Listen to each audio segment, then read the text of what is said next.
comes to education, when it comes to innovation, when it comes to creativity.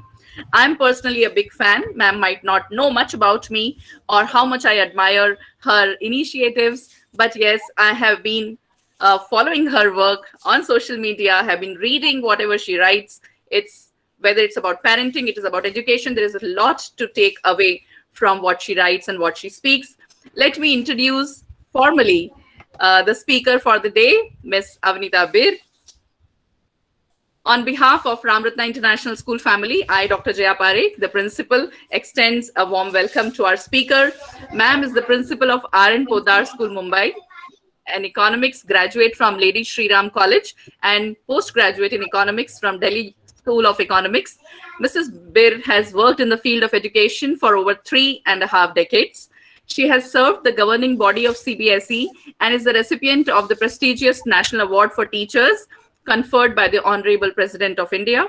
She has also been honored by the President of Singapore for her contribution to education. Ma'am is a member of the advisory board of Google's Global Edu.org. She is the Microsoft Mentor School Awardee for Innovation in Education Initiative.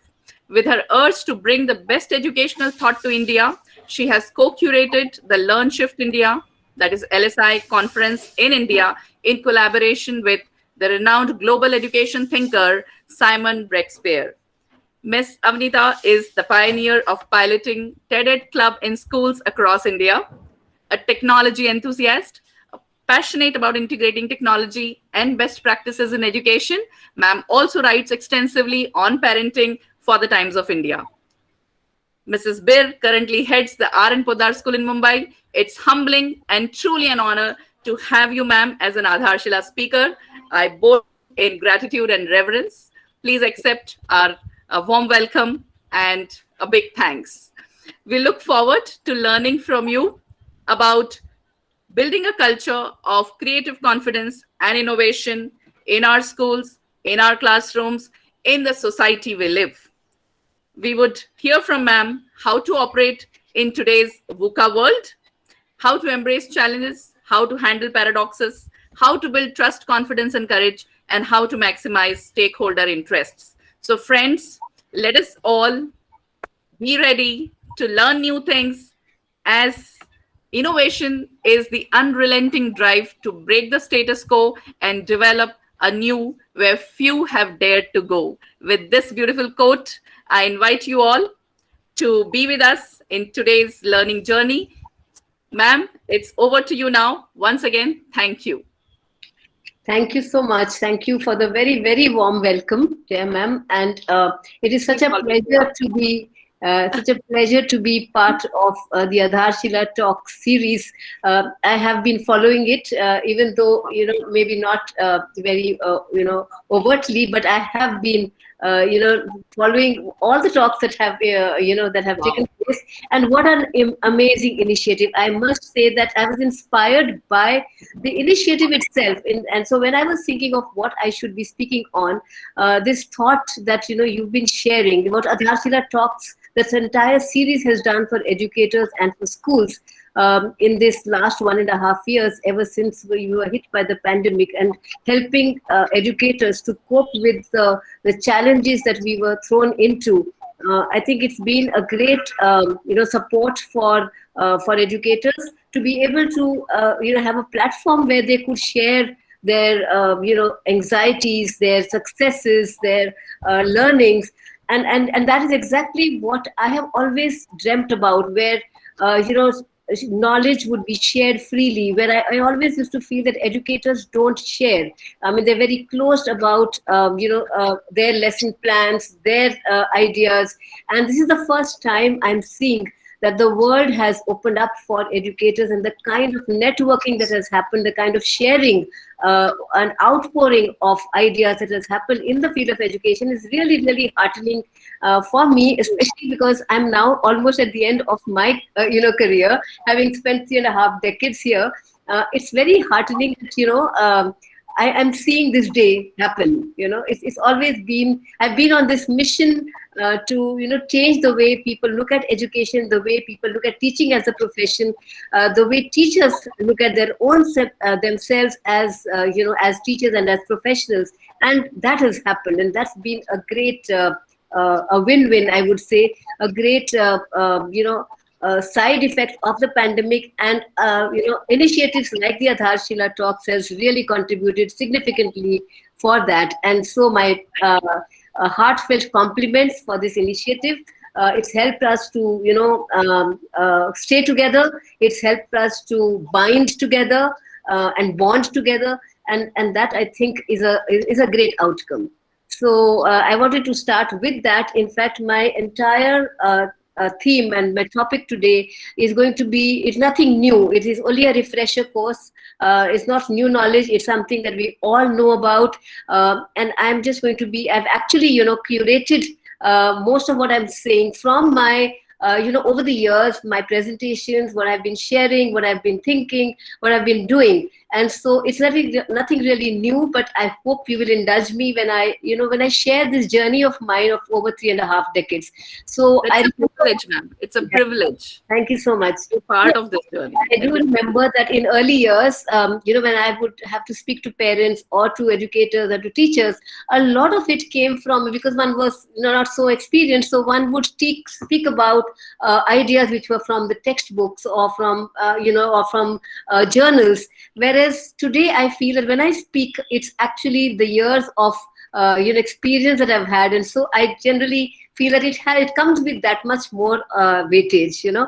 So again, like I said, my entire talk is going to be like a conversation. It's something like a refresher course for all of us, nothing new, but important for us, worthwhile for us to remember these, thoughts, these ideas, these lessons that we've learned over the years. Very, very important to keep revisiting them. And of course, they come back with, even more of value, because we've added some more experience to those thoughts.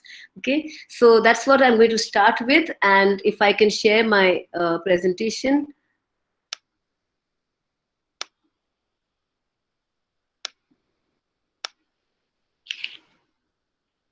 Okay, wait, I have to go back.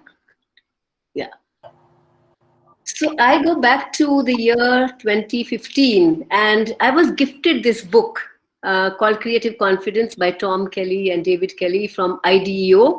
And it was, I think, one of the best gifts I could have ever received from a dear friend from Palo Alto. And he and I shared a Google platform in the year 2014, and we got along so well, and our thoughts were so alike, and it was such a heartening feeling that across the world, wherever you go, educators have the same challenges, they have the same thoughts, they have the same dreams. And so he had gifted me this book called Creative Confidence, and it enjoys the pride of place in my library. So I, of course, I'm right now in Delhi, so I could not really access the book, but I did pull out a few quotes, and I'm going to read them out a little bit, some of them.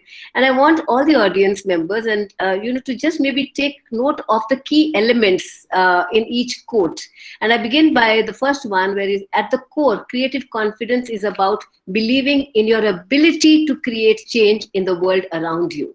And of course, change has been thrust upon us. We've all as educators, oftentimes have spoken about change being a constant and change being inevitable. And so many times we've told our students to write maybe essays on the topic. But this is the first time, if you ask me, this is the first time we're actually living that change. We're actually experiencing the change that, we've always been talking about. It's like the proverbial wolf that has actually, that has finally come into our lives, and we've had to face it, we've had to live through it, and we've had to adapt to it. So if we go back to creative confidence, it's actually the ability to not only deal with change, but to also create change, the kind of change that we want to see around us. Okay, so I would, maybe urge all the audience to maybe write down what you think is an important term here. The second quote is, sometimes simply changes in perspective can spark new insights.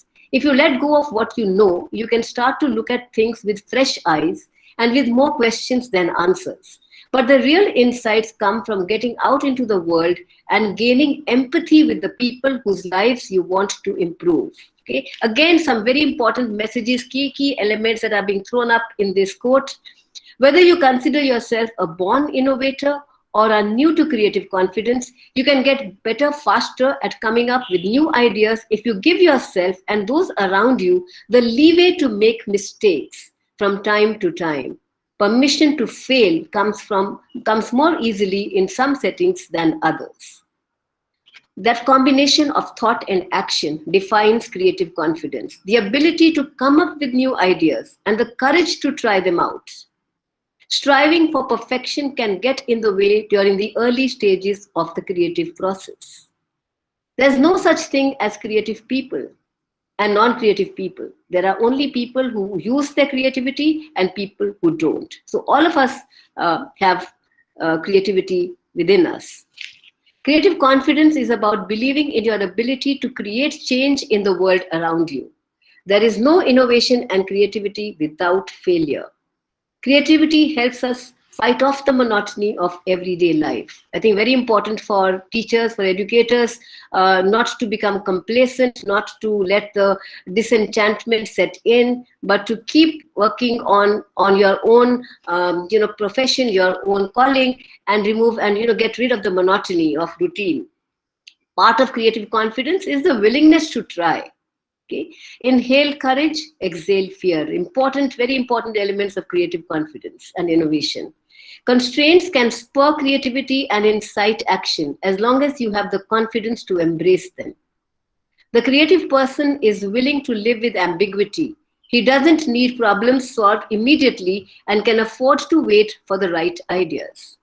Creativity requires the courage to let go of the certainties. Okay. So I hope you've got some important elements from here. And if I were to look at what I found very relevant about creative confidence and about creativity and innovation are words like believing in your ability to create change, changing your perspective and to be open to new ideas, to allow fresh ideas to come in.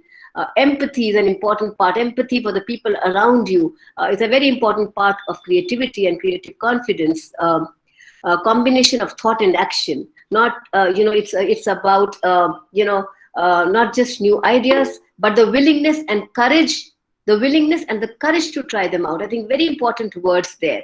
The courage, I think it's something that we often do not think we need. We as adults, we don't talk about courage, but I think we need courage. And courage comes from being fearless, from not being scared of failure. Okay, not obsessing over perfection. Again, something very important, which I share with my children often. I said, don't think that you have to write the most perfect statement of purpose or the most perfect profile, because if you have a perfect profile, what is the scope for growth left then? So don't try to be perfect. We all work in progress. Try to accept the vulnerabilities, the weaknesses, the challenges that you face in your life and work on that. Accept the failures, accept the weaknesses. So again, very important that we do not get overly obsessive about perfection. Let us be on the path towards perfection, but not really reach that destination of saying, I have become perfect. Okay? Accepting that failure is a part of innovation. Letting go of certainties. Again, we're going to be talking about the VUCA world, and we're saying we're living in a period of uncertainty. So that itself is actually sowing the seeds of creative confidence, letting go of certainties and being comfortable with uncertainties in our lives. Living with ambiguity. Again, something which is not very easy to do when we don't know whether we're on the right path, when we're groping in the dark and living with ambiguity. How do we deal with that ambiguity? That again is something that sows the seed of innovation. Excuse me, ma'am. Just wanted to check if you're moving the slides. No, not yet. Not yet. I'm going to, Okay, I just left the second slide. Or you want me to go back to the previous slide? No, it's okay. We just wanted to check if it's no, I'm not going to, but I think it has got stuck. I think my slide has got stuck. We see this slide setting the context. Yeah. Okay. That's it. Okay. I think it's so sensitive, the mouse, that it keeps moving. Yeah.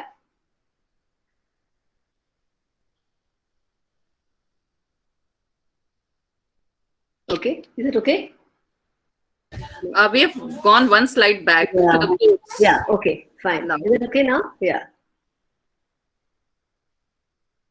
Yeah. So I was talking about again some of the key elements of creative confidence, embracing constraints and challenges, and I think that's something that the city of Mumbai really kind of taught me. It's a city where there is a space crunch, there is a time constraint, and then it translates into so many challenges that we face in our day-to-day work.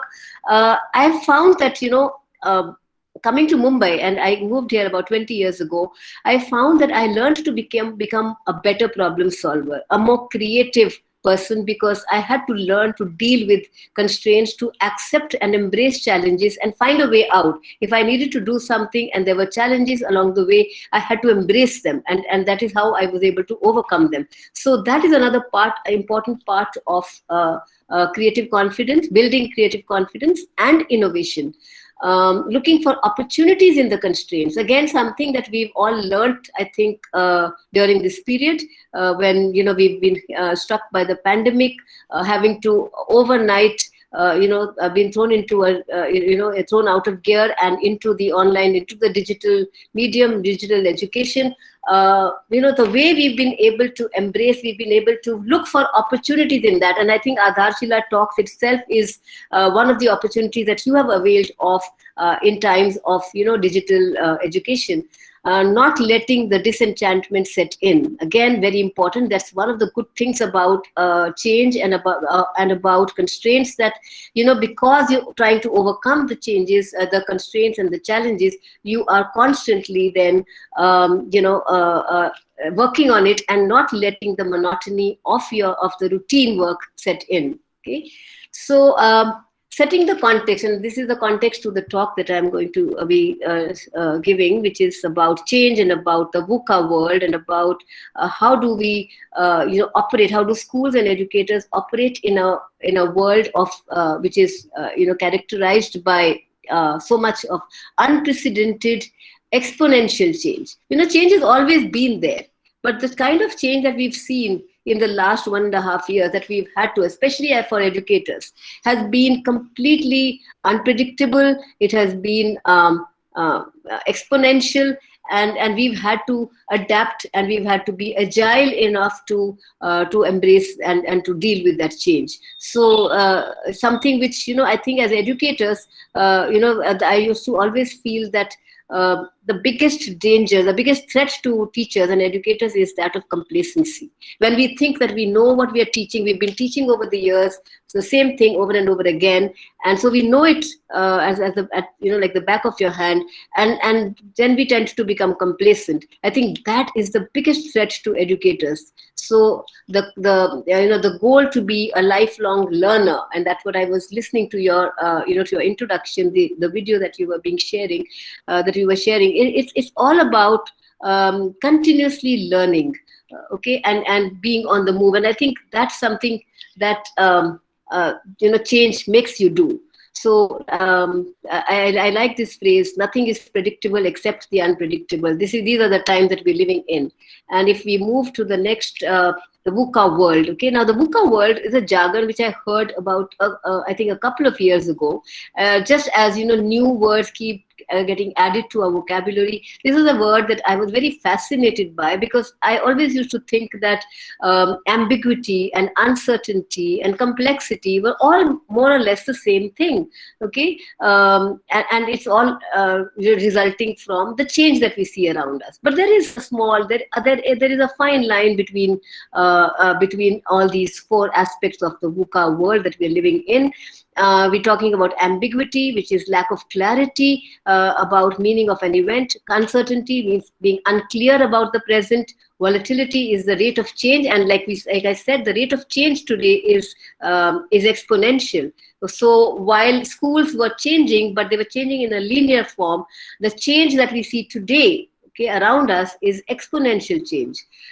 complexity. That means there are multiple key decision factors, and especially in education, where we're dealing with multiple stakeholders. How do we deal with the complexity? And again, if you look at them on the scale of how much do you know about the situation, and you'll find that uncertainty is more about not knowing about the situation. Ambiguity has little less of that. How much, and on the vertical scale, we say how well can you predict the outcome of your actions. Okay, so ambiguity has less of that, complexity has more. So this is a scale that I found which helps you to understand that we are not just talking about constant, or we are not just talking about linear change, we're talking about exponential change. And how do we deal with this exponential change? Okay, so again, I thought about what is it, and this 1.5 years has given us a big, kind of a window to look into our own ways of adapting to change, and think what was it that helped us or held us in good stead. And I would say, for example, from my experience and our experience as a school, was that we were mentally, because we'd been a technology savvy school, and we've always been enthusiastic about technology. So our mental as well as preparedness in terms of skill sets was very high, and so we were overnight able to adapt to the change that was thrust upon us. So in a VUCA world, you need to be agile. You need to be able to adjust and respond quickly to the change that you see around you, starting ahead, staying ahead, and being on top of the learning curve. Okay. So mental preparedness, and also preparedness in terms of skill sets. Second is, you need to have information. You need to be able to collect data, generate hypotheses, test it, loop in the feedback, and to be able to cope with ambiguity, because there will not be any certain answers. Reduce response time to deal with this ambiguity. Tap all the available resources and networks. And I think, again, I go back to Adharshila talks, and the way you've been able to tap not just, resources in the country, but even abroad. I think that's the way forward. That's how you deal. That's how you grab, or you capture the opportunity in an adversity, and you run with it. Okay. I think networks that were limited so far, the way we've been able to expand and exploit those networks, whether it is in terms of the parents as our resources, or resource people, or alumni who are spread far and wide across the globe. I think our networks really expanded, our resources really expanded during this pandemic time. So I think, again, I look at change as something which is going to give you the opportunity to overcome and to learn to look at opportunity in the adversity. Okay, and that's what I think educators and schools have been doing so far. Restructuring, bringing in or outsourcing to specialists in an increasingly complex world. So we have to be comfortable with the fact that not all solutions will be available within our means, okay, within ourselves. So it's important, therefore, to reach out, to restructure the way you do your work, the way you carry out your business of education. How do you outsource to some specialists in an increasingly complex world? So there, for example, how we've had to reach out to technology companies, okay, to technology experts, in order to help us to deal with with the change that was thrust upon us. Experimenting fearlessly. Again, the key word, word that I want to underline is fearless. I think if we have to, cope with change, and if we have to be creative, and if we have to, innovate and think of new ideas, we have to be fearless. And I think that's the culture that we need to create in our institution, because most often, why people do not try out new ideas, why they do not, innovate, or why they don't get new ways of doing their work, is because they're afraid of failure. And I think that fear we have to remove, and that's a culture that we have to create, a culture of fearlessness. That's the only way we can experiment and expand possibilities inherent in the change. Okay, like I said, there is, in every adversity, there is an opportunity. So if we have to expand the possibilities in the change, we need to therefore be fearless, and become ingenious problem solvers. Again, I think in a very, very practical terms, creativity and innovation on a daily basis actually boils down to being creative problem solvers. We face problems and we solve those problems as we go along. And as we go along and keep solving problems, we find that we're becoming more and more creative. So I found myself, for example, that I've become a much more creative problem solver after coming to the city of Mumbai. Okay, and with the use of technology. So these two things have actually helped me to become a better, more creative. I mean, I do not get scared of a problem when I face it. So, and finally, of course, because we have multiple stakeholders, it's so important that we constantly keep our stakeholders, informed, and we're constantly interacting with our stakeholders, and we try to maximize stakeholder interest. So, Ma'am, may I interrupt? Yeah. So we are following you thoroughly, enjoying the talk. There is a hand raised. Would you like to take a question at this moment? Yes, I would definitely, yes. So Rajalakshmi ji, you can unmute yourself and please share your question or thought.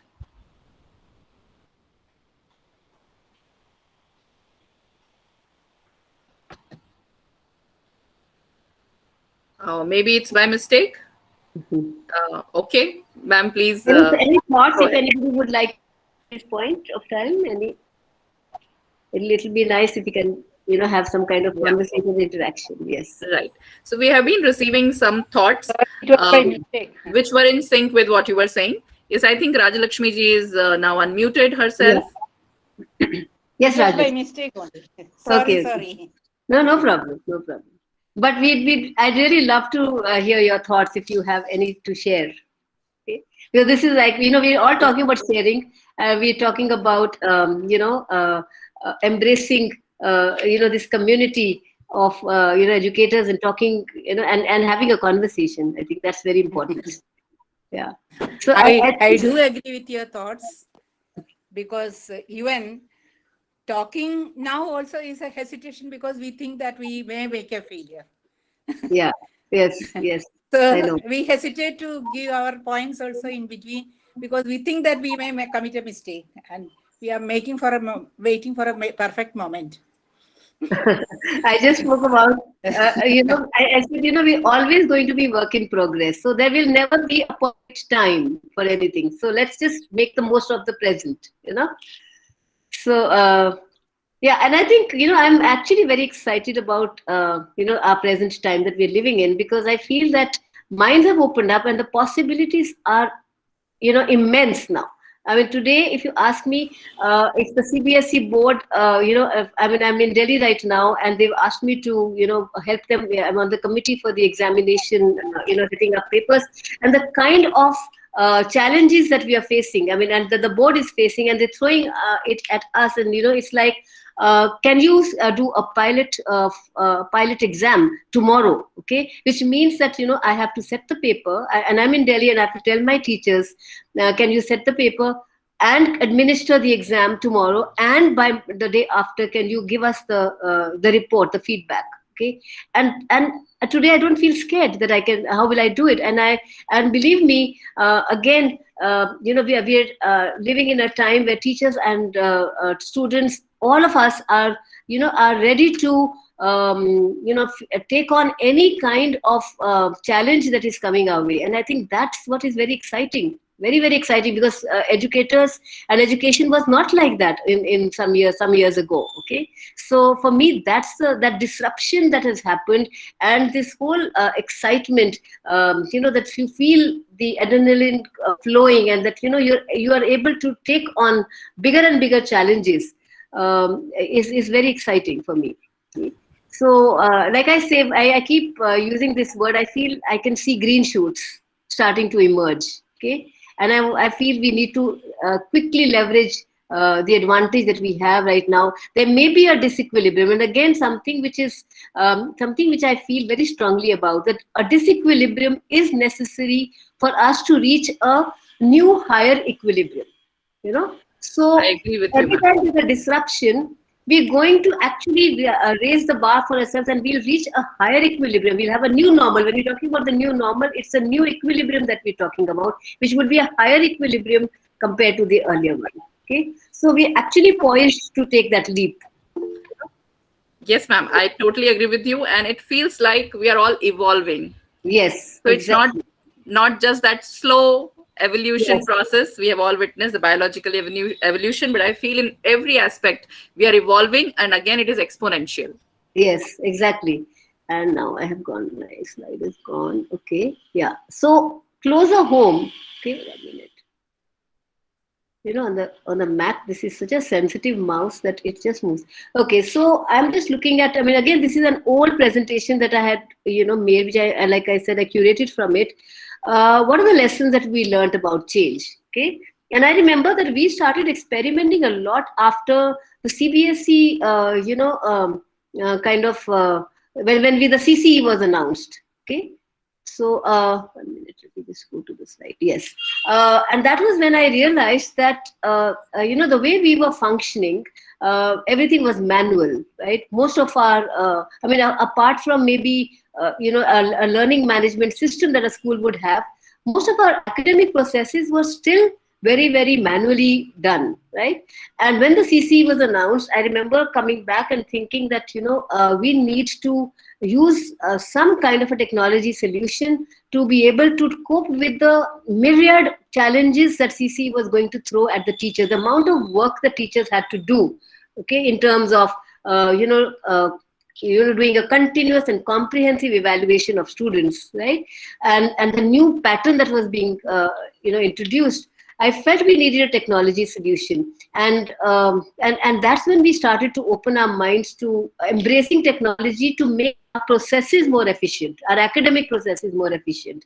So I think what was important was to be open to the winds of change. Okay, very important. That's how we will learn to deal with change in an agile manner. Collaborate with partners. Again, it's not necessary that it is not actually not possible that we will have all the solutions within us. We'll have to collaborate with partners and become a learning lab. Okay, so I remember in 2009 I had been to your school as yeah, a teacher of science, and a part of your workshop on CCE, the pilot yeah, on CCE before yes, CCE was formally exactly. launched in CBSE. Yes, So yes, yes, yes. we have all been a witness to how we need to collaborate, think Yeah. together, work together to bring that change. Yeah, exactly. And I think that is something that, and again, this is a presentation that I have actually taken from that time. Okay. And this is, the change that we, for example, in our school kind of, these are the various initiatives that we took over the years, where we took stock of our internal resources. We actually, did some workshops on design thinking and said, how do we use that in order to bring about better processes in our own school? How do we personalize learning? And that's what led me to actually the flipped classroom, using the Khan Academy, doing a pilot with Khan Academy, and then bringing in the flipped classroom model in the school. Then we, of course, we were using Google Apps. I think we were one of the earliest schools to embrace the Google suite of apps. And again, that we were a school which never ever bought any technology. It was all, we were looking at the cloud and what all apps we could, whatever the technologies that it would give us, and and all of them worked together in sync, and each one led us from one advantage point to a next, and the whole world opened up for us. I think that's what technology did for us. It opened up the world to us, okay? Because we were trying to see what are the other schools across the world doing, how are they facing or handling that kind of led us from one initiative to the next. And of course, then we became an Ashoka Changemaker School. Again, a great, I mean, every little thing that the change that we brought out in school, every initiative that we introduced in the school, made us learn something more. Because you see, when we went for the selection to be an Ashoka Changemaker School, and it was all built on whether there is a culture of empathy in the school. Now, a mainstream school like ours, with 3,000 students in a small building, how do we even, where we working in two shifts? How do we build empathy? And you see, and then empathy became a big part of our vocabulary. So external partnerships again. So these are all the things that we put in place as we went along from facing one challenge to the next. Okay, and of course there were hiccups. Okay, we of course had to lean on, for example, Simon Breakspear, because he was an educational thinker and a global educationist, and we often took advice from him. I remember when we introduced flipped model, and I felt that it was not as successful. I was not being able to convert or convince my entire staff on the merits of the model. And he said, you have to actually follow the bell curve method. Identify who are your champions, who are the early adopters, and work with them, and then the change will spread across the entire staff, and that's what worked. So we learned along the way. We learned how to handle change, okay, and how to pilot and bring about change. And again, another thing which he said, which is I've held very close to my heart, is celebrating small successes. What happens? We generally celebrate big successes when we have very great news, we have very good results. We celebrate that. We forget to celebrate small achievements, small accomplishments. And I think it's very important in order for the culture, the school culture, to be one of, constantly wanting to try new ideas, failing and getting up and, brushing, the dust away and again moving forward. It means that we also celebrate small successes along the way. So that I thought was a very important lesson. And again, some of the thoughts which my teachers shared about change. And I want to read one particular one. This is of Noshina Syed, and she's a math teacher, the primary school teacher. And she said, I remember when I joined school, and I told her that we will make this school paperless school, and she couldn't believe it. And so what she said is, I used to think that this is the maximum techie that I can be. How wrong I was. At R.N. Podar, each day is a new beginning. We've started using Chromebooks in classrooms. Thus, whatever comes as a change is important. In the process, I've learned to turn things around, and that I am possible. Okay, so she started to believe in herself.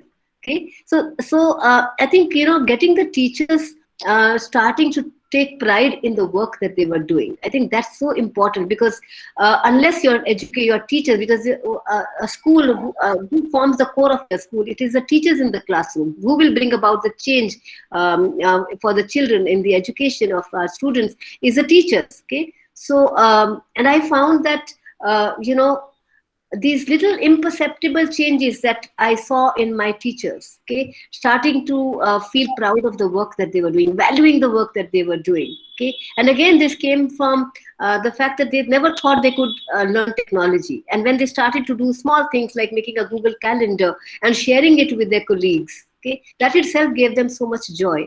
That's just the first, breaking that inhibition, okay, and then moving forward.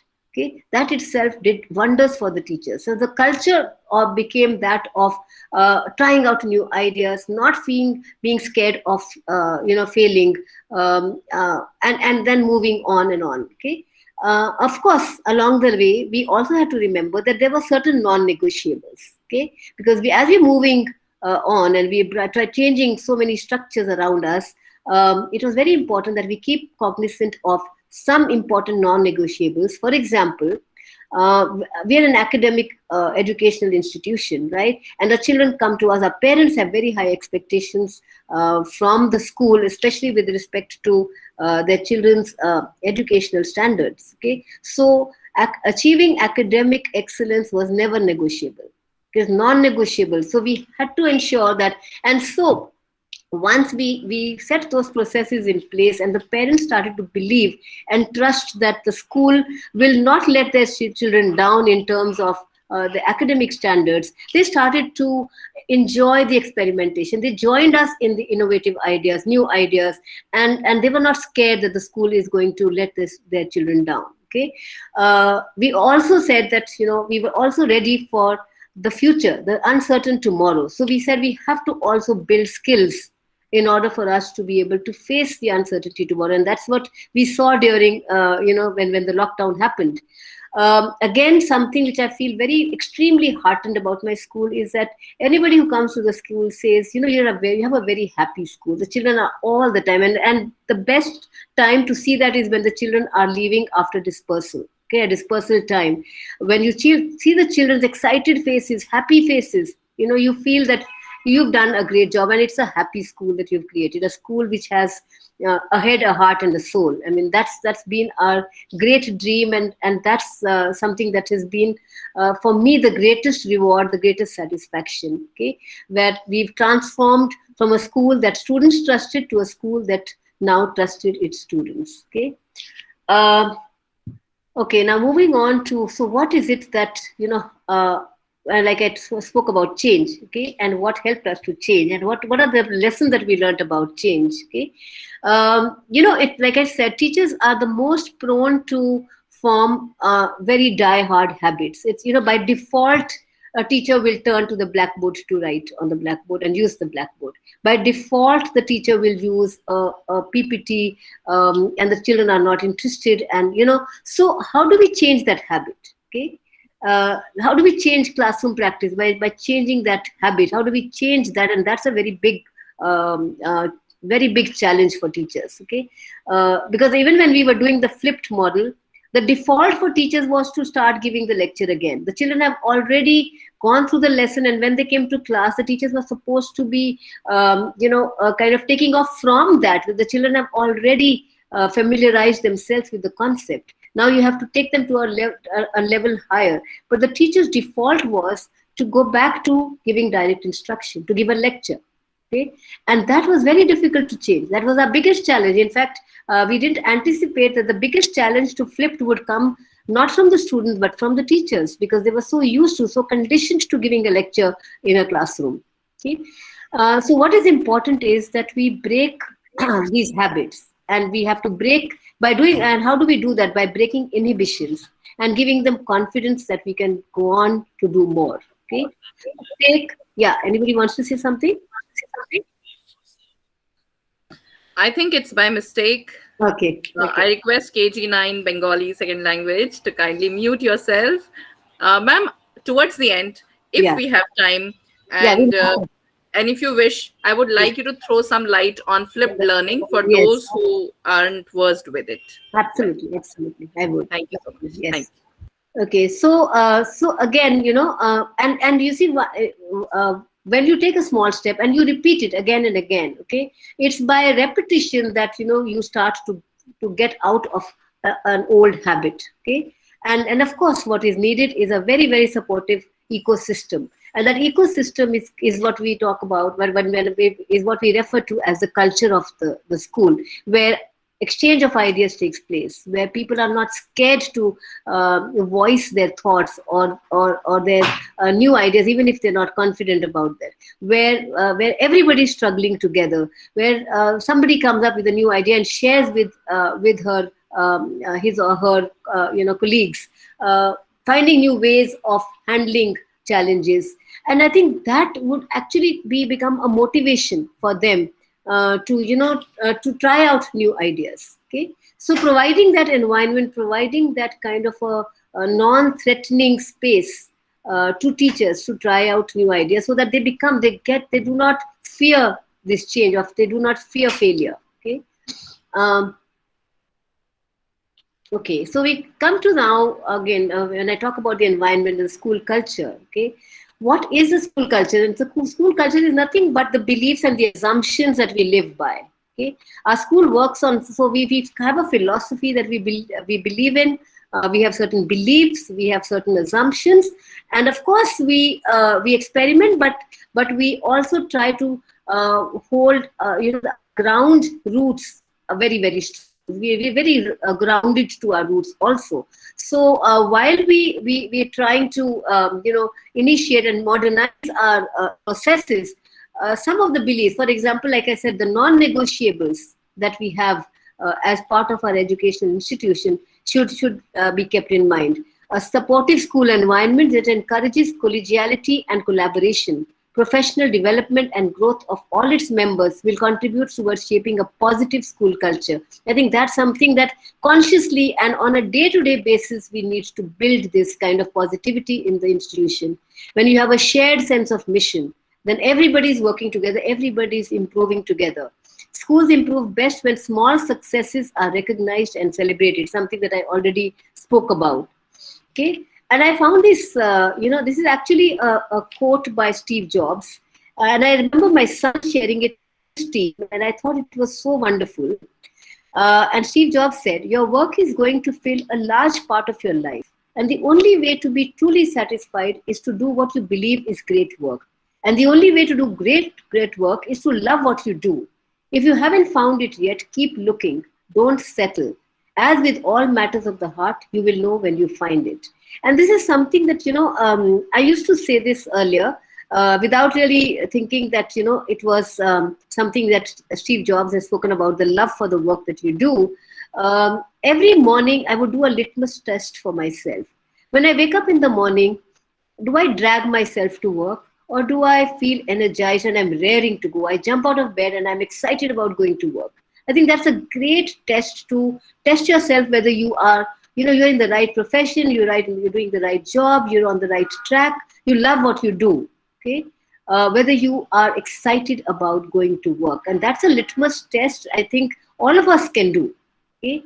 There have been days, I know, there have been days where I've not felt energized and where I've felt that, maybe I'm dragging myself. And that's when I've started to look at, my own, what am I doing? Why is it that I'm feeling like that? Do I have to change something about my routine or the way I'm doing my work, my approach to work? Do I need to bring about some change in that?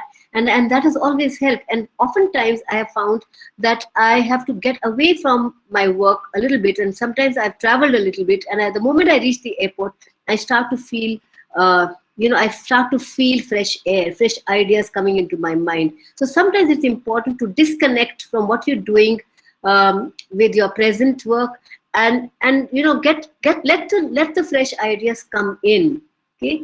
And they will come because sometimes you need that, okay? So, but it's very important that we change. If we're not feeling energized, not enthusiastic about our work, it's very important that we step for a moment, step aside, pause for a moment and change something about our environment, okay? Sometimes when you innovate, you make mistakes. Again, very, very important for innovation and creative confidence that mistakes will happen. Mistakes will happen. It is best to admit them quickly and get on with improving your other innovations. So very important that we recognize that we will make mistakes and it's all right to make mistakes, especially with technology. I remember my own journey in technology, that at the first time when I was asked to type a document, I typed it all in bold and in caps. And when I was asked to change it, I didn't know how to change the case. And I actually deleted the whole thing and typed it all over again, because I was very scared that my students would get to know that I had made a mistake and I didn't know how to correct it. Okay, so it's very important that we accept our mistakes and we accept that mistakes will happen and we will admit them and then we will try to improve upon them. Again, very important that we also recognize that we need to improve. We can't just say it's all okay, I made a mistake and it's all right to make a mistake. It's all right to fail. No, it is good to, yes, it is all right to fail, but you have to get up and move on and you have to learn from that mistake. You have to learn from that failure and move on. Okay?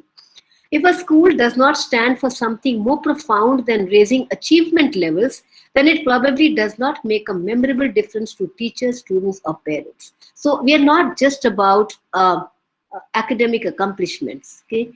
And we all know that, okay? So I have often felt that, why education is one of the most rewarding professions to be in compared to any other profession or any corporate sector, any company that you see or any other sector that you see, because education is one sector where you can keep adding more and more dimensions. You could be bored with maybe doing sports, and you can move into music, or you go to do dance or drama, and bring new dimensions into your classroom, into your school every single day. So there is no scope for monotony to set in. So you can keep adding more and more dimensions to education, because it can absorb, and it is actually lends itself to so many new dimensions.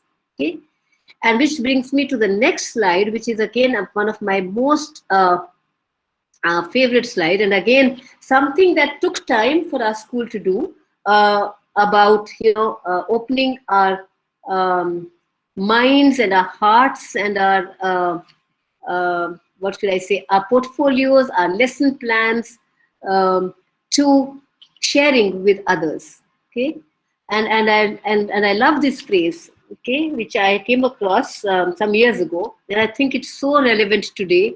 In the past, you were what you owned. So we owned our lessons, we owned our lesson plans, we owned our PPTs, okay, and we would not want to share them. We owned our own strategies. Okay, today you are what you share. So today your value is more by what you share and not what you own. Okay, and that's a big shift that has happened. We're living in a sharing economy. Okay, where the more you share, the more you grow. I think that's something that which educators have to embrace, have to imbibe, have to live by. And I see that happening in the last 1.5 years. Like I said, this has been a great, one of the biggest rewards, or the biggest side effects of the pandemic, the positive effects, or the externality of change that we saw in the last 1.5 years. There's so much sharing and outpouring of ideas has happened. I think the technology, we were able to reach larger audiences across the globe, and so much of sharing has happened across the world. So I move on to next again, a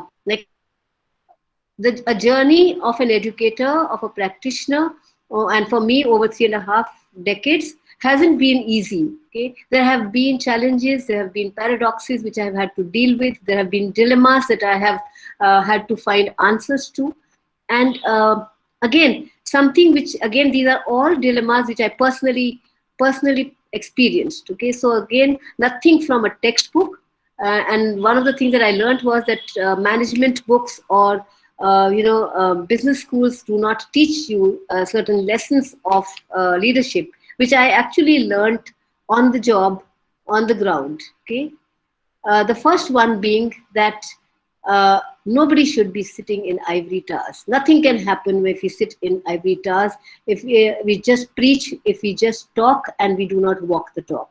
It's very important that we walk the talk. Okay, again, ethical dilemmas that we've all kind of we face in our lives, I think on a very, very regular basis as leaders. I feel that oftentimes I'm not sure what is the correct answer to do, and then you have to kind of look within you and look for answers. And I found this quote very, very inspiring. Einstein said, if your head tells you one thing and your heart tells you another, before you do anything, decide first whether you have a better head or a better heart. Okay, so I know that we often as leaders, as heads of schools, we have to deal with this question of what is ethical, and I think it's not just in education, it's in every sector. So and we do know that ethics has become a very important subject even in business schools. So something that if you live by ethics, because especially for educators who are almost like role models for their students, it's so important that we deal with ethical dilemmas in the right manner. Okay, so dealing with ambiguity is another paradox and another challenge that I thought was very which I faced very often, because sometimes you don't know what is the right thing to do, and there's an ambiguity about the situation. Our dilemma is that we hate change and love it at the same time. What we really want is for things to remain the same but get better. So how do we deal with ambiguity? And again, takes me back to the VUCA world that we, are living in. Again, at school, a culture which is promoting new ideas. We're talking about innovation. We're talking about building confidence. So we're talking about open minds, and we're talking about flexibility. Okay, and oftentimes I was asked this question: why is it if you're going to be flexible so often and you're going to change things around so much, right? Then what kind of a how do we appear to a school? How do we appear to the outsiders, to parents and to students, if we don't have a let's say a school policy on certain things? Okay, for example, we've never had a school calendar with very rigid timelines. We've just kind of given a time frame and a kind of an interval and said, or a range, and said, from this period to this period we'll be in examination, or this period to this period we will be having an event. So because I always felt that the more flexible I am in my day-to-day processes, the more I will be able to innovate and accept change. Okay, so in times of change you need to be flexible, you need to be agile. Okay, so where there is this dilemma, flexibility versus rigidity versus consistency. And my answer to this question always has been that we are flexible, not rigid, but we are consistent in the way we think about our children. We are consistent about our philosophy with respect to education. We are consistent with respect to the policy, with respect to our to education and our children. Okay, so there is a difference between rigidity and consistency. Okay, so we are not rigid, but we are consistent. Stay committed to your decisions, but stay flexible in your approach. I think that kind of answers a lot of questions that we do face, especially when we're trying to change things around and we're trying to cope with change. Okay, the next one that I thought, which is very, which I find very, I've faced very often, is again when you are flexible and you are allowing freedom to change. Okay, and you're giving freedom for innovation. There's a dilemma, or there's a trade-off between autonomy and freedom for innovation. Okay, so again, and this is not just for teachers, it's not just for principals and leaders. I think it's also for children. Okay, we give them freedom, and today the children demand freedom. Okay, they need freedom for them to flourish, to grow, to evolve. Okay, and my constant refrain is that yes, we will give you freedom, but freedom comes with responsibility. Okay, so and you have to take ownership of that responsibility. You have to take ownership of your actions. So it's very important to give them children freedom, but to also have the right checks and balances in place so that they are able to learn to deal with freedom, to work in a free environment, to grow in a free environment, and yet be responsible, and yet be committed, and yet be follow the discipline that is required of a student. Okay, personal versus professional.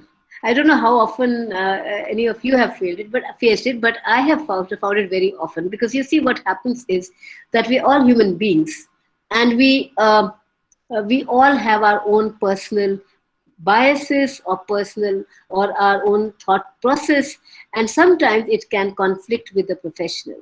Okay, and I've had this dilemma. I've faced this dilemma often, very often, and I've again looked within myself, and the answer that I tell myself is that, or give to myself, is that there is no individual greater than the organization. The organization is bigger than any individual. And if we keep that in mind, okay, we'll never have this conflict between personal, or we'll be able to deal with. Of course, a conflict might come, but we'll be able to deal with the personal versus professional dilemma in a more professional manner. Okay, and of course, something that everybody knows, how power can be misused, how authority can be abused, and how it's so important, therefore, to remain humble, to remain grounded, and to be always, always grateful. I think that's something that again has. I think gratitude is another term, is another value that I have started to live by more and more in recent times. To be grateful for and to feel blessed, to grateful for all the blessings that we have in our lives. Okay? Uh, an institution which deals with so many human beings, and we have multiple relationships. I think in education, when we say we have multiple stakeholders, it's like we have a relationship with parents, we have a relationship with our colleagues, we have a relationship with students. There are multiple levels of relationships operating in an educational institution. We have relationship with the management, and so very important, therefore, that we build a culture of empathy. We accept our vulnerabilities, we accept others' vulnerabilities. I think that's another thing that's very that has become extremely important, is vulnerability, and accepting vulnerability, and not looking at it as a failure that's going to stay with you, or as a weakness that's going to stay with you. We're all human and we're all vulnerable. And also there will be times of discomfort, there will be times of disequilibrium, and but like I said, after the disequilibrium, we will reach a new higher equilibrium. Of course, management versus leadership. And I think, again, leadership is not about being in charge. Leadership is about taking care of those in your charge. I think that's a beautiful way of approaching. And when I talk about leadership, it's not just about a leader of a school. It's a teacher being in class and leading a class. It could be a school leader, a student leader, but we need to give this kind of a message to even our student leaders. Okay, teamwork, of course. We all know how important it is to collaborate, to share, to be part of a team. Failure versus success. And I think, again, like I said, it's important to fail, but it's also important not to stop at failure. That failure has to propel us forward. It has to take us to a next milestone. Okay, it has to be the seed for further growth. Okay, so we have to learn from our failure, not just sit back and get complacent and say that it's okay, because oftentimes we tell children failure is a stepping stone to success, but it doesn't just stop at failure. It needs to be worked upon. We learn from our failures and we move on. So success is not final, failure is not fatal. It is a courage to continue. I think that's very important, that we don't just stop at failure. We have the courage to continue, and that's important. Opportunities, again, something which I talk about to students a lot. Okay, and again, something that kind of it becomes a part of our culture, because as a school, children get many opportunities to take part in many events, to grow, to evolve, and all of us, I think, opportunities will come our way, and there are children who shy away from opportunities. Okay, or who are lazy to make use of an opportunity. And I feel that the biggest regret, I would think, is in my life, if I don't use an opportunity, the regret that I have of not using the opportunity is bigger than the regret I would have from failing in an opportunity. I take an opportunity, I fail, it's fine. But if I don't take the opportunity, the regret that I feel of an opportunity lost is much, much bigger. So I think that's a lesson that I share even with my students, that opportunities do not knock again and again. Making a big life change is pretty scary, but know what? What's even scarier? Regret. Regret is even scarier. So take that opportunity, take that step forward.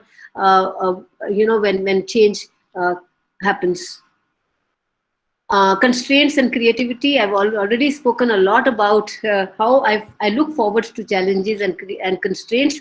When I first saw our school in Santa Cruz, and I belong to Delhi, and I worked in some of the best institutions in the country and abroad, and everywhere schools had huge campuses, beautiful campuses. I mean, that's what schools are always known for. The infrastructure of a school is always something that one takes for granted, And when I came to Mumbai and I looked at my school and I said, how can anything ever happen in this small building? Okay, And then I asked myself, okay, so this is a challenge. If this is the building that's given to me, what can we do? What can we do within this small building? And you will not believe me, those small, narrow corridors, okay, that they become corridors, I call them the corridors of power, because that's where, I meet, I brush against some students, and I'm eavesdropping on some conversations. I get to know my children so well. And that was the opportunity in that constraint of a narrow corridor. Okay. So look at the constraint again as an opportunity to grow, to find new ways of embracing the constraint and overcoming the constraint and becoming more creative. So I love this quote: you are confined only by the walls you build around yourself. So actually, when I started working in this institution, and Santa Cruz, the school building, and Mumbai city as a whole, okay, and armed with the technology, the advantage the technology gave me, I started to believe that there is no box that will limit us. Okay, so it was not just about going beyond, outside the box. For me, we actually, in our school, we feel there is no box that limits us. There isn't any box. So, and I've seen the teachers kind of really, I remember teachers, when they first join and they say, where is the library? Where is the dance room? Where is the music room? And we say, it's all here, within the classroom, within the corridors, on the terrace. That's it. And then I see the teachers actually dipping into their own reserves, okay, and digging out and pulling out so much of talent. Okay, and the joy that you get when you see that you've been able to do something even in those limited resources. That joy is absolutely, incomparable to anything else. Okay. Checks and balances, like I said, when we talk about freedom that we give to our students, we give to our teachers, we give to ourselves, we also have to remember that there are checks. We have to keep in mind checks and balances, and there is everything in life is about balance. Okay.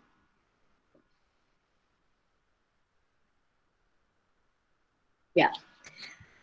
Again, this is something that I feel very strongly about, is about being real. Okay. And if we have challenges, we are vulnerable. We accept our vulnerabilities, we accept our limitations, and we try to work on them. So again, something that's a lesson, that's a culture. As a school, we believe that we are a very, very real school, okay? And that we are all work in progress. Okay, we are not perfect.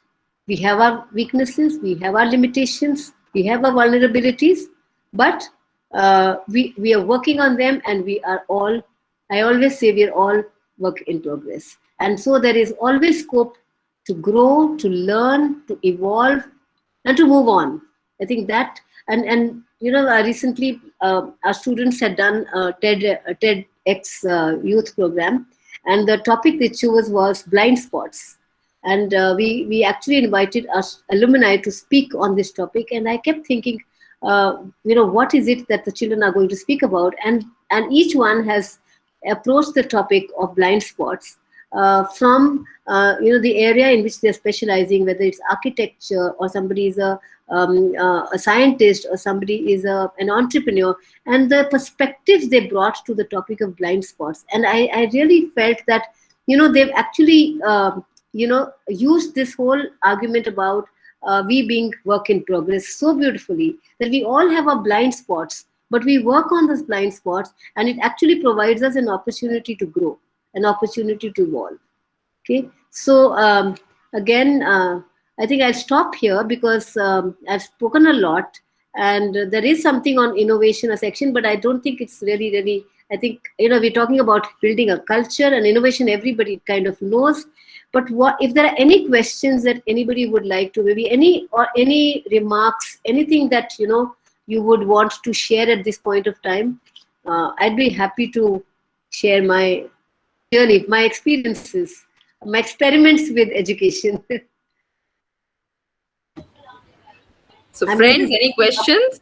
Yeah, and I'm going to go to I must say, we did not realize the passage of time, ma'am. You Yeah, I are know. right saying that this is the age-old wisdom, and in today's time, it is all the more applicable with the VUCA world that we Yeah, experience. yeah, And thank you absolutely. so much for brushing the dust away. As educators, we need to reconnect with the basic learnings we all had as when we stepped into education, and we keep doing this. Need to keep doing this very often. I would like to know from the participants if they have any questions or any thoughts to share.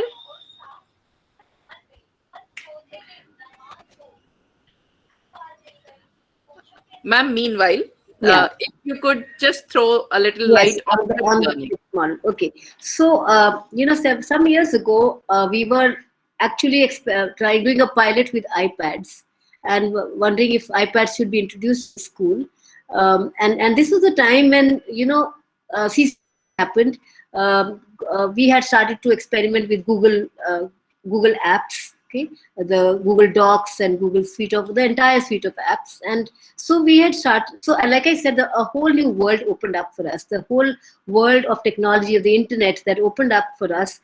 And I came across Khan Academy. Okay. And initially, I thought Khan Academy was, our Salman Khan, our actor, and I thought maybe he started a dance academy. I mean, that's the level of ignorance one has about, things happening in the world. And then my son said, "Have you looked at what Khan?" And I said, "Yeah, I think maybe it's a dance school." And then he said, "You're very wrong. Please go and do some research." And then I actually listened to Sal Khan from Khan Academy, his TED talk, and he was talking about how he had created a video lecture on a topic in mathematics for his cousin who was in another city, and who was having a problem with this maths concept. And he actually created a video on that topic and shared it with his cousin, and she found it was very useful for her. And because it was on YouTube, posted on YouTube, he over a period of time found a whole lot of views of his video, of his lecture. And that's when he realized that education, learning or teaching can happen through creating video content. Okay. And there was a TED talk, and actually he then got noticed by Bill Gates, who found that his own children were using Khan Academy. So he had started to make more videos like that. And there were several videos of Salman Khan. They were not called Khan Academy at that time. And so many of his videos had so many views, and Bill Gates' children were using those videos. And that's when he started to find out a little more, and he invested in his company, in his whole initiative. And that's when he started Khan Academy. So when we started to look at the content in Khan Academy, it was all about how do you watch content. You take ownership of your learning. One of the challenges which my teachers told me was that children, especially older children, do not take ownership of their learning. So we tell them to do something, they will do it, but on their own they don't. They're very passive learners. Right? They're very passive in class. They come, they listen to the lecture, and go back, and they assume that they've learned it. The teacher assumes they've learned it, but they're very passive in class. Okay, there's a one-way instruction happening from the teacher to the students. So there's a direct instruction in class, which is through the lecture. Children are quiet, and we don't know whether they've learned anything or not.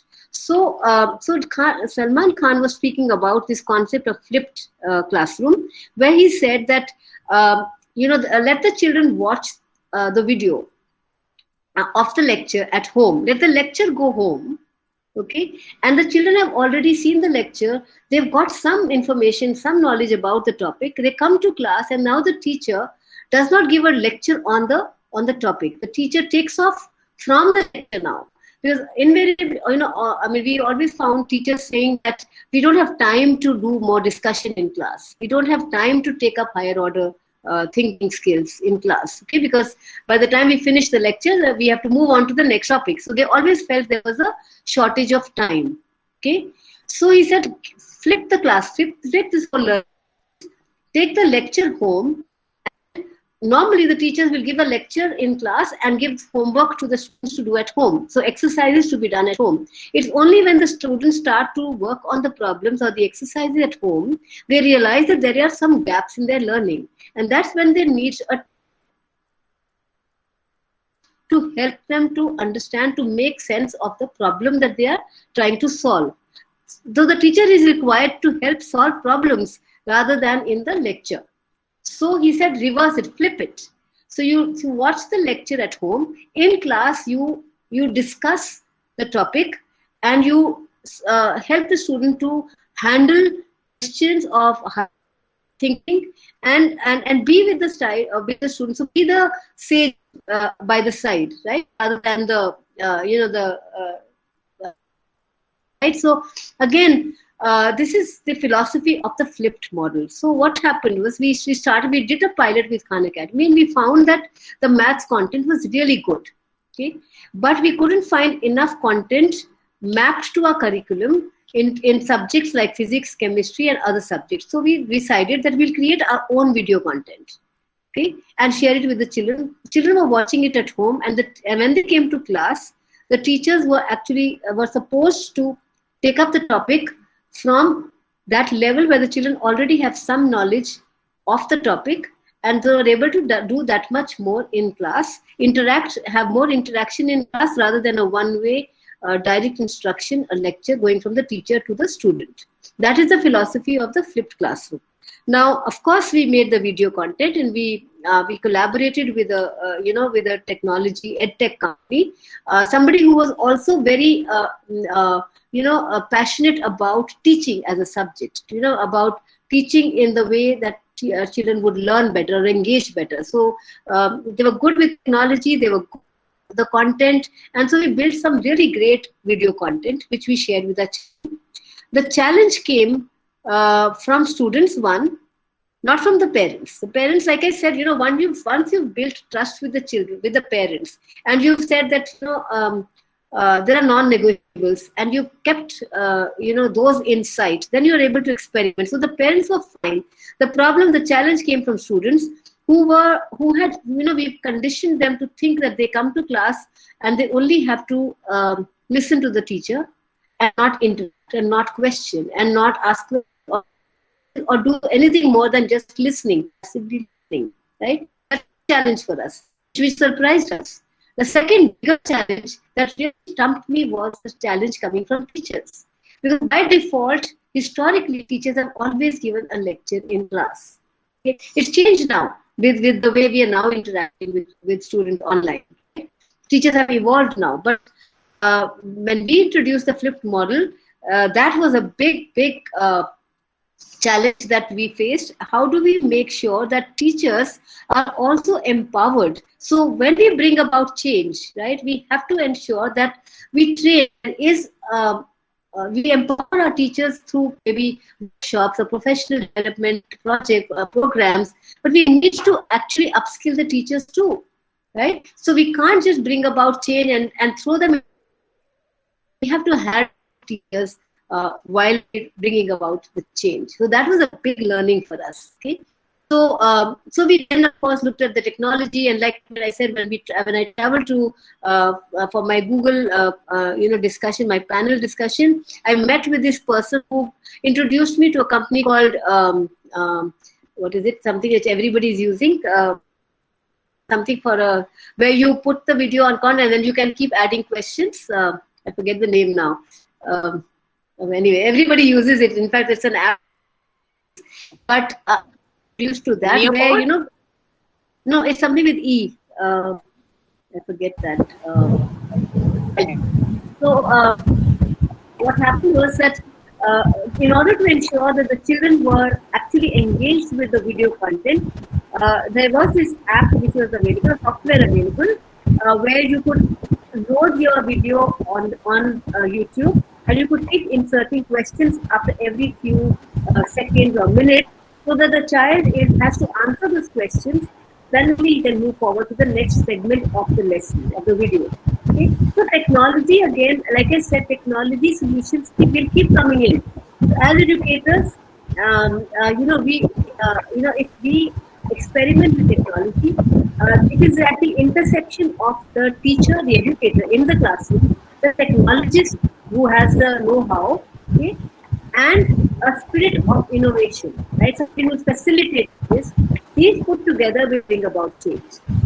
Okay? It's at the intersection of all this that change will happen. Like if you see what has happened now during this last 1.5 years, I remember our first challenge when we started online classes. On the first day itself, we started with the Google Meet, and we found that the children were, removing their friends from the Meet. Okay, they were removing. In fact, they removed the teacher from the Meet itself. Okay, so it was like throwing the teacher out of the classroom. So that was a challenge because Google Meet did not have those features where you could look at the maybe stop or prevent students from or outsiders from entering the Google Meet. Those checks and balances were not in place. So as we went along this journey of last 1.5 years, if you see, technology companies have also added more and more features to their platforms. Okay, new solutions have come in. Okay, so as they're getting feedback from teachers or from educators who are actually working with the technology, they are also improving their product. Okay, so change will happen where everybody works, collaborates together, and we come up with better and better solutions as we move forward. And that's in every with respect to everything, not just with technology. Okay, so flipped is something that we did, and now of course it's more of an attitude. It's like, how do I approach my teaching, how do I approach my learning? So the bigger change was not the technology, it was not the model, it was how do we change the minds of the teachers, that they were, again, I spoke about dealing with ambiguity. So the teacher's challenge was that if I engage in a discussion with my students in class, what if the child asks me a question and I'm not able to answer, right? So that was a big kind of a restraint for teachers to experiment with new ideas. Okay, that is why we go back to the default lecture method, that I will keep talking and I'll keep giving the lecture, and there is no scope, and I finish my time in class, and there's no really discussion. There is no scope for a situation where I'm not able to answer the students' questions, right? Or I'm not able to navigate the discussion. Again, navigating a discussion is also a very big skill, right?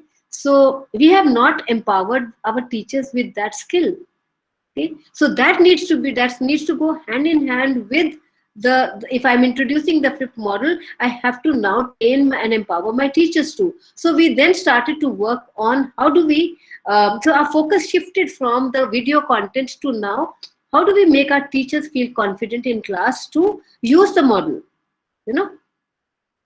and so we said, okay, so you have had, like, for example, we have these huge question banks that we prepare for our students, right? Or the board papers where, there are these higher order thinking questions, okay, which we give to the children, but we never discuss them in class. So we said, okay, bring out those higher order, those hot questions, and just answer this, just kind of solve them in class. That itself is one step forward, right? So take baby steps forward, and that is how you will be able to, but you have to get your hands dirty. I mean, when you change, when you bring about change, your hands will get dirty. You have to be prepared for that, right? You have to be. I think this was an excellent example of building that culture for innovation, yeah, exactly, and creative confidence. Yes. How the challenges would always come up, but how you approach it is all that's going to matter. Yeah. So thank you for this example, ma'am. It relates so well to today's topic. And I think this was an additional nugget of gold that the participants had to take back with them. Are there any questions?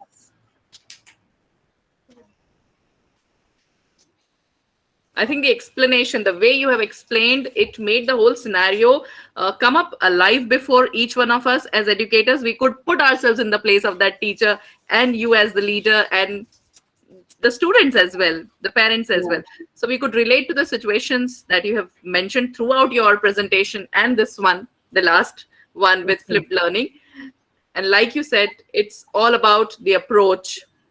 getting over that fear, being willing to deal with the challenge. Yeah, I think one last thing that I would say is that, when we are working with students and teachers, we have to remember that each one is bringing something to the institution. So students are not passive. And I've seen that happening, especially in the last few years. I find that today children don't want to just consume content, okay, or they don't want you to organize something for them and say, okay, now you take part in this. So it happened with us. We were trying to do a creativity festival for our students of grade 11 and 10, 11, and 12, and we were so excited. We planned everything, that all the activities that we would do, and then one little bird came and whispered in my ear that, the children are not planning to come. And I was so heartbroken, because I said, I cannot believe that I have to sell something which is going to be such fun for the children, and they don't want to come. And when I started talking to the children, I realized that what was hurting them was that they were not involved. They were not engaged in this process of organizing the event, right? So they wanted to be the organizers. They wanted to be at the helm of affair. They wanted to be included in the, in the idea sharing and all of that. And so something that, today they want to be they want to be part of their education process, right? So they're not just satisfied with consuming. They want to create. And they come up with such wonderful ideas that we can't even think of. Yeah, look at the Model United. I think the MUN is a perfect example of a student program and how well they do it, Right from planning to execution. Yes. Just amazing. Yes. So we being a young school, we have just had 5 chapters of RRIS MUN, but they have been an incredible journey. I would say the biggest lesson was that children can do much better than we at times do. Yes. There's so much to learn from them. Yeah, and so it is important to keep feeling the pulse of our kids, True. And we have to keep our ears to the ground and say, okay, so what is the change that you're seeing in the children? Because some years ago, this was not a challenge. I mean, children were okay with, teachers organizing or the school organizing something for them. Today, it's changed. So we have to constantly keep, revisiting our own philosophy, our own way of working with the kids, Yeah. True. And rather than thinking of doing things in a particular way, it's better to explore. And ultimately, the school is the playground of a child. Absolutely. The festival is for the child. Let the child think, let the child plan. Why should it have a particular, a fixed? Yes. You should not be stuck with rigid ideas. Again, this is what your presentation was about. So being flexible, giving more leeway to students for making mistakes and learning from them. I think you have spoken about such relevant examples. Thank you so much, ma'am. It has re-energized all of us to my pleasure and wear our growth mindset caps. Thank you. Okay, so what I have done is made the use of this session in 2 ways. Learned about flipped learning, which could have been one topic by itself exclusively for a talk. So thank you so much, ma'am, for giving us the tips and ideas. Thank you. You have equipped us of building that culture in our own classrooms and schools. Thank you so much. Wish you all the very best. Thank you. Thank you. And thank you. And you're doing an amazing job with this series, really. In I fact, look forward to meeting you. I missed a few and I binge watched, all of them. Really nice. Very nice. We have had wonderful speakers. I thank all the Aadharshila speakers. Some of them were a part of today's talk. They didn't want to miss it at any cost. You were the reason for attracting all of them here today. And there are many of our well-wishers who have been with us. Thanks to all of you, especially the teachers, the director, principal of BDM International Kolkata.